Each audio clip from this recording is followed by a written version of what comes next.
वैशाली पारेख भी जुड़ चुके हैं। Vaishali, good morning. और सबसे पहले आप अपने टॉप पिक्स बता दीजिए, आज सुबह कौन से वो स्टॉक्स होंगे जहां पर आपको लगता है खरीदारी के मौके बन रहे हैं?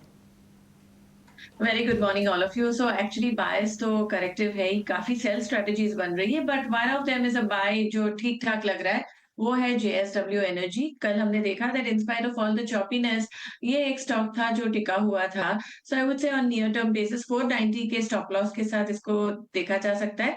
515 टू 520 का एक बाय स्ट्रेटजी बन सकता है।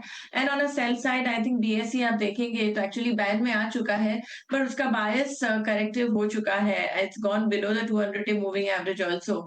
सो आई थिंक अगर इसमें सेलिंग कंटिन्यू रहा तो ये 3800 टू 3750 का लेवल आ सकता है।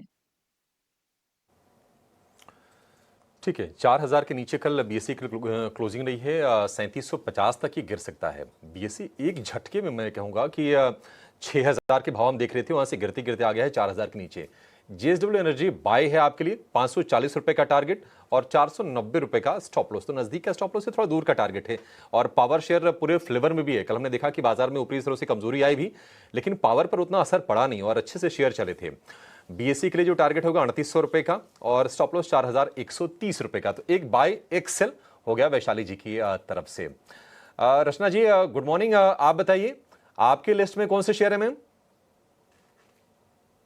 Good morning. और मेरी लिस्ट में रहेंगे तो स्टॉक्स सेलिंग साइड पे ही, पर इतना जरूर कहूंगी कि कल क्योंकि इतनी स्ट्रॉन्ग गिरावट आई थी सेकंड हाफ में, specially mid cap and small cap की अगर बात करें, और मेरे स्टॉक्स जो आज के वो वहीं से हैं, तो इसलिए एक माइनर कंसोलिडेशन इंट्राडे में होना चाहिए और उस इंट्राडे कंसोलिडेशन के बाद सेलिंग करेंगे तो बेटर रहेगा, इतना जरूर कहूंगी। बट नेवरदलेस हम शॉर्ट साइड पे रहेंगे और मेरे दो स्टॉक्स हैं शॉर्ट साइड के लिए। वन इज आरती इंडस्ट्रीज जिसके फ्यूचर्स को सेल करेंगे, दूसरा इज कल्याण ज्वेलर्स अगेन जिसके फ्यूचर्स को सेल करेंगे। कंसोलिडेशन के बाद सेलिंग करेंगे तो आरती इंडस्ट्रीज में एसएल होना चाहिए करीब 400 पे एंड डाउनसाइड पे टारगेट रहेगा 380 का। एंड कल्याण ज्वेलर्स पे जो सेल देंगे उसमें एसएल रहेगा 420 का और डाउनसाइड पे टारगेट रहेगा 396 पहला टारगेट और दूसरा टारगेट 385। ठीक है, सबके एनालिस्ट के जितने जितने शेयर्स हैं सबके सब हम नोटिस करवा रहे हैं आपको, बकायदा ग्राफिक्स प्लेट्स के जरिए भी आप वो लेवल्स नोटिस कर रहे होंगे, शेयर भी नोटिस कर रहे हैं। किरण सर आप अपने सौदे भी बता दीजिए। Very good morning everyone. So overall market का स्ट्रक्चर डेफिनेटली थोड़ा वीक है, लेकिन काफी सारे स्टॉक्स है, थोड़ा डिफेंसिव प्ले करना चाहिए। तो हमारी तरफ से दो स्टॉक रहेंगे जो बाई तरफ है। पहला रहेगा एशियन पेंट। कल की गिरावट में हमने देखा कि एशियन पेंट में काफी एक अच्छे नीचे के लेवल से उन्होंने होल्ड किया था काउंटर ने। अगर आप देखोगे तो 2200 के आसपास मल्टीपल सपोर्ट है विद पॉजिटिव डाइवर्जेंस। और लास्ट 3 दिन से जिस तरह से स्टॉक घूम रहा है, स्टॉक अपनी 20 days and 50 days moving average के ऊपर काफी अरसे के बाद आया है। तो कहीं ना कहीं एशियन पेंट के ऊपर में ध्यान देना रहेगा। ये गिरावट के अंदर 2260 2270 के बीच में हमें लॉन्ग करके जाना चाहिए। 1 से 2 दिन में 2320 तक के टारगेट हम एशियन पेंट में एक्सपेक्ट कर सकते हैं and 2250 as a stop loss हमें मेंटेन करना रहेगा। तो एशियन पेंट हमारा पहला कॉल रहेगा। दूसरा गुजरात फ्लोरोकेम। अगर आप गुजरात फ्लोरोकेम का चार्ट देखोगे तो कहीं ना कहीं आप देखोगे तो एक inverted head and shoulder pattern या तो डबल बॉटम पैटर्न ब्रेकआउट हमें देखने को मिल रहा है। काउंटर काफी टाइम से 200 दिन और अपनी 20 डेज मूविंग एवरेज के आसपास कंसोलिडेट हो रहा है। कल की गिरावट में भी हमने देखा कि आउट परफॉर्म स्टॉक था ये। अपना मोमेंटम इंडिकेटर में भी आप देखोगे तो बुलिश डाइवर्जेंस हमें देखने को मिल रहा है। तो कहीं ना कहीं गुजरात फ्लोरोकेम के ऊपर हम लॉन्ग करके जा सकते हैं। 3800 के आसपास इस गिरावट में आप बाई कीजिए। 3900 तक के हमारे टारगेट रहेंगे and 3770 as a stop loss हमें मेंटेन करना रहेगा। तो Asian paint and Gujarat Fluorochem आज के हमारे प्रेफर्ड पिक रहेंगे। गुजरात फ्लोरो पर खरीदारी की राय 3900 के टारगेट के साथ 3770 का स्टॉप लॉस दिया है किरण जी ने। और इसी के साथ पेंट सेक्टर से एशियन पेंट्स पर भी खरीदारी की राय 2250 के स्टॉप लॉस के साथ 2320 का लक्ष्य यहां पर उन्होंने दिया है। एक्सपर्ट से आइडिया ले रहे हैं और इस बीच विवेक कारवा भी हमारे साथ जुड़ चुके हैं जो कि फंडामेंटली सारी चीज़ों को देखते हैं। विवेक जी नमस्ते, थैंक यू वेरी मच समय देने के लिए।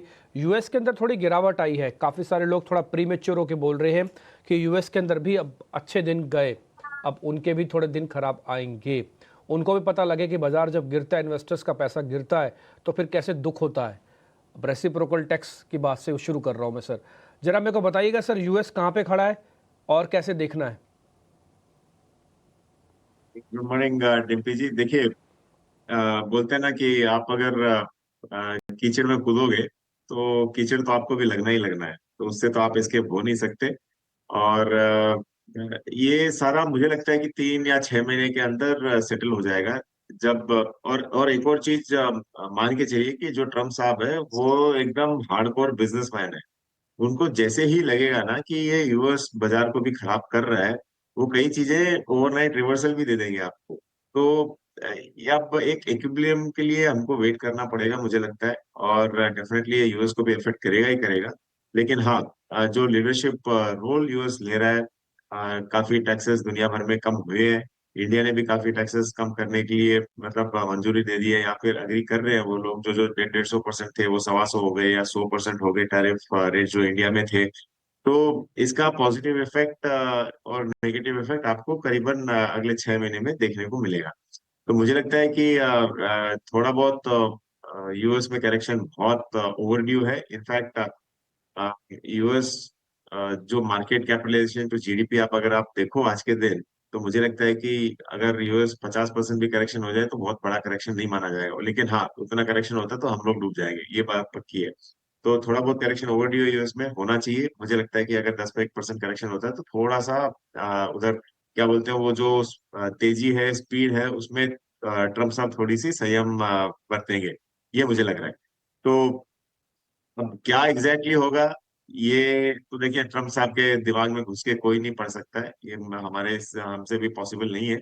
लेकिन हाँ, मुझे लगता है कि एज ए बिजनेसमैन वो थोड़ा सा वापस सेंस दिखाएंगे अगर बाजार थोड़ा सा और यहाँ से टूटता है तो वेट करिए। मुझे लगता है कि 6 महीने आपको 6 महीने में सब कुछ सेटल हो जाएगा। ठीक है, डन। ये इंडसइंड बैंक की स्टोरी आपने जानी होगी, देखी होगी सर, रिपोर्ट्स भी आई हुई हैं, काफ़ी सारी रिपोर्ट्स हैं। कईयों ने टारगेट सेट किया, कईयों ने कुछ रिड्यूस किया, कईयों ने होल्ड किया। एक बार इंडसइंड वाली सारी रिपोर्ट्स वगैरह जितनी भी है ना सब दिखा देना। और एक बार आपका भी टेक चाहिए इस पे विवेक जी। अगर आप एज एन इन्वेस्टर होते तो आप क्या करते? एनालिस्ट भूल जाओ, इन्वेस्टर बन जाओ। देखिए, एज ए इन्वेस्टर अगर इंडसइंड बैंक आपको 750 800 उस रेंज में, जो बहुत दूर नहीं है, 100 रुपया कोई बड़ी बात नहीं है इंडसइंड बैंक के लिए अगर टूटना हो तो अगर 800 के आजू बाजू आपको मिलता है तो मेरे हिसाब से एज ए इन्वेस्टर आपको लॉन्गर टर्म के लिए इसमें देखना चाहिए। एक दो कारण है।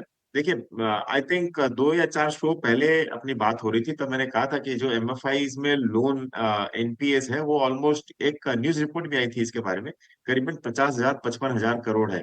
और कल जब मैं कविता के साथ शो कर रहा था, मैंने यही कहा था कि जो एमएफआई वगैरह है, छोटे एनबीएफसी है, उनको अवॉइड करना चाहिए जहां पे एक्सपोजर एमएफआई का है। इंडसइंड बैंक का भी है, एक्सिस का भी है, कई बैंक्स का इसमें एक्सपोजर है, उसके कारण स्टॉक प्राइसेस ऑलरेडी टूट चुके हैं।